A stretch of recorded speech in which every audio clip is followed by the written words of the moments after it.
अस्सलाम वालेकुम student. 9th class mathematics Punjab curriculum and text book board Lahore की तरफ से जो नई किताब आई है 9th क्लास की, उसे हमने स्टार्ट किया हुआ था। चैप्टर नंबर 2 लोगार्थम को हमने स्टार्ट किया हुआ था। आज हम एक्सरसाइज 2.2 को स्टार्ट करेंगे। 2.1 की वीडियो का लिंक आपको इस वीडियो के डिस्क्रिप्शन में भी मिल जाएगी। तो एक्सरसाइज 2.2 क्वेश्चन नंबर 1 है, express each of the following in logarithm form. आपको क्वेश्चन नंबर 1 के अंदर टोटल 8 पार्ट मिलेंगे। आपने इनको लोगार्थम फॉर्म के अंदर कन्वर्ट करना है। तो यहाँ पे मेरे पास क्वेश्चन नंबर 1 है, express each of the following in logarithm form. आपको जो सवाल दिए गए है, आपने इनको लोगार्थम फॉर्म के अंदर कन्वर्ट करना है। तो यहाँ पे सबसे पहले हम सोल्यूशन लिख लेंगे। यहाँ पे हम लिखेंगे राइट इनटू लोगार्थम फॉर्म, कि हम इस क्वेश्चन को लोगार्थम फॉर्म के अंदर कन्वर्ट करने लगे हैं। जब भी हमने लोगार्थम फॉर्म के अंदर कन्वर्ट करना है, यहाँ पे हम लिखेंगे लॉग। यहाँ पे मेरे पास ये जो 10 है, टोटल अगर आप देखिए 3 रकमें हैं, 1 2 और ये 3। ये जो 10 है, ये 10 लॉग की बेस बन जाएगी, ठीक है। और जो इक्वल के दूसरी तरफ रकम होगी वो हमारे पास लॉग के बिल्कुल सामने आ जाएगी।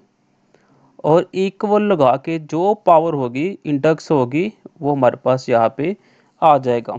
तो सिंपल ये मेरे पास इसका आंसर आ जाता है। अगेन एक दफ़ा अगर हम देखते हैं, यहाँ पे हम दोबारा लिखेंगे राइट इनटू लॉग फॉर्म, कि हम लॉग फॉर्म के अंदर कन्वर्ट करने लगे हैं। तो हम सिंपल यहाँ पे लॉग लिखेंगे, ये लॉग लिख दिया।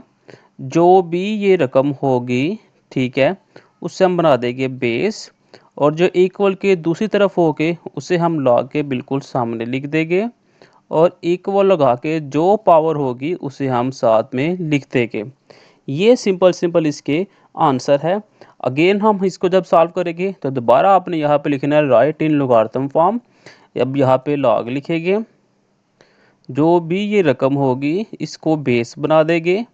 जो सामने रकम होगी उसे हम लॉग के बिल्कुल सामने लिख देंगे। और इक्वल उस तरफ उसकी पावर लिख देंगे। ये सिंपल इसका आंसर आ जाएगा। यहाँ पे मैं एक दफ़ा ही सबका बड़ा सा करके लिख देता हूँ, राइट इनटू लॉग फॉर्म। ये जो सेंटेंस है ये आपने हर एक क्वेश्चन के अंदर लिखना है। तो ये मैंने बड़ा सा एक ही लाइन के अंदर लिख दिया है। अब अगर हम सबसे पहले इसको हल करेंगे तो यहाँ पे हम लिख देंगे लॉग, जो भी रकम है इसे बेस बना देनी है। जो इक्वल के सामने होगा उसे हम यहाँ पे लिख देंगे। और इक्वल उस तरफ हम इसकी पावर लिख देंगे। जब हम इसको सॉल्व करेंगे तो अगेन हम यहाँ पे लिखेंगे लॉग, जो भी ये रकम होगी इसे बेस बनाएंगे। इक्वल के दूसरी तरफ जो भी रकम होगी उसे हम ब्रैकेट के अंदर या फिर ऐसे ही बिल्कुल लॉग के सामने लिख देंगे। और जो पावर होगी उसे हम इक्वल के दूसरी तरफ लिख देंगे। यहाँ पे भी हम सबसे पहले लॉग लिखेंगे, जो रकम है उसे हम बेस में, उसके सामने इक्वल की दूसरी तरफ, और यहाँ पे 2। अगेन आपने यहाँ पे लिखना है राइट इनटू लॉग फॉर्म। यहाँ पे हम लॉग लिख देंगे। अब देखिए ये रकम को ना, आप इस रकम को इस तरह लिख सकते हैं, क्यों कि power r is equal p, ठीक है। तो यहाँ पे ये बेस में आ जाएगा, ये सामने आ जाएगी और ये इक्वल r के। जब हम इस रकम को लिखेंगे तो अगेन हम यहाँ पे लॉग लिखेंगे। 32 को इसकी बेस बना देंगे, 1/2 को इसके सामने लिख देंगे। और इक्वल की दूसरी तरफ हम -1/5 लिख देंगे। नेक्स्ट अगर हम क्वेश्चन देखते हैं तो यहाँ पे हमें कहा जा रहा है express each of the following in exponent form. अब देखिए यहाँ पे लॉग लिखा हुआ है, ठीक है, हमने एक्सपोनेंट फॉर्म के अंदर कन्वर्ट करना है। तो यहाँ पे हम लिखेंगे राइट इनटू एक्सपोनेंट। तो यहाँ पे देखिए, अब देखिए हमने इसको लॉग फॉर्म में से ख़त्म करना है। तो कैसे करेंगे, जो भी इसकी बेस होगी वो लिखेंगे, जो इक्वल की दूसरी तरफ होगी उससे हम इसकी पावर बना देंगे। और इक्वल की दूसरी तरफ 125 लिख देंगे। अगेन हम यहाँ पे लिखेंगे राइट इनटू एक्सपोनेंट फॉर्म। तो यहाँ पे जो भी बेस होगी वो लिखेंगे, इक्वल दूसरी तरफ जो रकम लिखी हुई है वो हम यहाँ पे लिखेंगे और साथ में हम 16 लिख देंगे। ऐसे जब हम तीसरे पार्ट को सॉल्व करके अगेन हम लिखेंगे राइट इनटू एक्सपोनेंट फॉर्म और यहाँ पे जो भी बेस लिखी हुई है वो लिख देंगे। ठीक है, उसकी पावर इक्वल दूसरी तरफ जो लिखी हुई है वो लिखेंगे और साथ में हम 1 लिख देंगे। अगेन मैं यहाँ पे बड़ा सा लिख देता हूँ राइट इनटू एक्सपोनेंट फॉर्म। अब ये जो राइट इनटू एक्सपोनेंट फॉर्म है ये आपने इस क्वेश्चन में भी, इस क्वेश्चन में भी और इस क्वेश्चन में भी, सब क्वेश्चन में लिखना है। सबसे पहले अगर हम इसको सॉल्व करते हैं तो देखिए बेस क्या आती है, ये वाली 5, तो हमने इस बेस को यहाँ पे लिख दिया। इक्वल की दूसरी तरफ जो रकम लिखी हुई है उससे हमने पावर बना लिया और इस इक्वल के अंदर ये जो रकम लिखी हुई है वो हम लिख देंगे। ऐसे अगर हम इस क्वेश्चन को सॉल्व करेंगे तो यहाँ पे जो भी बेस लिखी हुई है वो पहले लिखेंगे। तो बेस यहाँ पे मेरे पास 2 थी, जो इक्वल की दूसरी तरफ रकम लिखी हुई है उसे हम इसकी पावर बना देंगे और इक्वल के साथ हम ये जो रकम लिखी हुई है 1/8 उससे लिख देंगे। जब हम तीसरे पार्ट को सॉल्व करेंगे तो अगेन देखिए लॉग की जो भी बेस है वो लिखेंगे, इक्वल की दूसरी तरफ जो रकम लिखी हुई है उससे हम इसकी पावर बना देंगे और साथ में हम यहाँ पे 3 लिख देंगे। यहाँ पे अगेन हम लिखेंगे राइट इनटू एक्सपोनेंट फॉर्म। फिर हम यहाँ पे देखिए लॉग की बेस क्या है 10 है, वो 10 हम यहाँ पे लिख देंगे। इक्वल के दूसरी तरफ जो रकम है उससे हम इसकी पावर बना देंगे और इस बाकी रकम को हम यहाँ पे वैसे ही लिख देंगे। यहाँ पे अगेन देखिए सबसे पहले राइट इनटू एक्सपोनेंट फॉर्म, जो भी बेस होगी वो लिख देंगे, जो इक्वल की दूसरी तरफ रकम लिखी होगी उससे इसकी पावर बना देंगे और साथ में 1/16 लिख देंगे। नेक्स्ट मेरे पास find the value of X in each of the following. यहाँ पे आपने एक्स की वैल्यू निकालनी है।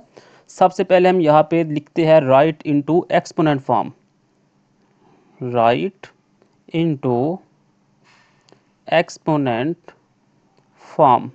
तो जो भी एक्सपोनेंट फॉर्म के अंदर रकम लिखी थी बेस जो सी थी एक्स वो लिख दी, ये इस 3 को यहाँ पे ऊपर लिख दिया इज इक्वल 64। अब 64 को अगर हम थोड़ा सा सिंप्लीफाई करते हैं, यहाँ पे देखिए 64 को सिंप्लीफाई जब हम करेंगे 4 1 दा 4, 2 करी 24, 4 6 दा 24, 4 4 दा 16, 4 1 दा 4। तो ये देखिए 1 2 3 यानी कि x की पावर 3 वैसे ही आएगा और यहाँ पे 4 की पावर क्या आ जाएगा 3। अब ये 3 इस 3 के साथ कैंसल, तो x का आंसर क्या आ गया 4 और हमने x की वैल्यू ही निकालनी थी, तो वो x की वैल्यू यहाँ पे निकल आई। अगेन जब हम इस क्वेश्चन को सॉल्व करेंगे तो यहाँ पे हम लिखेंगे राइट इनटू एक्सपोनेंट फॉर्म, जो भी ये बेस है बेस हम यहाँ पे लिखेंगे, इक्वल की दूसरी तरफ रकम लिखी हुई है उसको हम इसकी पावर बना देंगे और इज इक्वल हम यहाँ पे 1 लिखेंगे। अगेन अगर हम यहाँ पे 5 की पावर x लिखते हैं और यहाँ पे हम लिख देते हैं 5 की पावर 0, क्योंकि 5 की पावर 0 इज इक्वल होता है 1 के, तो हम यहाँ पे 5 की पावर 0 लिख देंगे। ये 5 इस 5 के साथ कैंसिल, तो x का आंसर क्या आ गया 0, तो ये इसका आंसर आ जाता है। नेक्स्ट यहाँ पे हम लिखते हैं राइट इनटू एक्सपोनेंट फॉर्म। तो यहाँ पे लॉग की जो भी बेस है उसे हम लिखेंगे, इक्वल के दूसरी तरफ जो रकम लिखी हुई है उसको हम इसकी पावर बना देंगे और इज इक्वल हम लिख देंगे 8। तो सिंपल x का आंसर यहाँ पे ही आ जाएगा 8, क्योंकि जिसकी कोई वैल्यू ना हो, पावर ना हो, उसकी पावर 1 होती है, ये हम जानते हैं। अगेन यहाँ पे हम लिखेंगे राइट इनटू एक्सपोनेंट फॉर्म, तो जो भी बेस है वो लिख दी, इक्वल के दूसरी तरफ जो रकम लिखी गई है उसे हमने इसकी पावर बना दिया और इज इक्वल हमने x लिख दिया। अब ये मेरे पास 1/10 की पावर 3 लिख सकते हैं हम, इज इक्वल हमने x लिख दिया और 1/10 की पावर x को हमारे पास से सिंपल लिखा जा सकता है 1 2 3 0 के साथ इज इक्वल x, और ये आ जाता है इसका आंसर। ये तो नेक्स्ट है मेरे पास क्वेश्चन नंबर 5। यहाँ पे हम लिखेंगे राइट इनटू एक्सपोनेंट फॉर्म, यहाँ पे जो भी बेस है वो लिखेंगे, इक्वल के दूसरी तरफ जो रकम लिखी गई है उससे हम इसकी पावर बनाएंगे और इज इक्वल हम यहाँ पे x लिख देंगे। अब ये 4 है, 4 को हम लिख देते हैं 2 की पावर 2 और बाहर है मेरे पास 3 की पावर 2 इज इक्वल x के। ये 2 की पावर 2 इस 2 की पावर 2 से कैंसिल हो जाएगा, तो आ जाएगा 2 की पावर 3 इज इक्वल एक्स। अब 2 की पावर 3 को हम लिख सकते हैं 2 multiply 2 multiply 2 multiply 2 is equal x. 2 the 4 4 to the 8, तो x का आंसर क्या आ चुका हुआ है 8। ये आ गया इसका आंसर।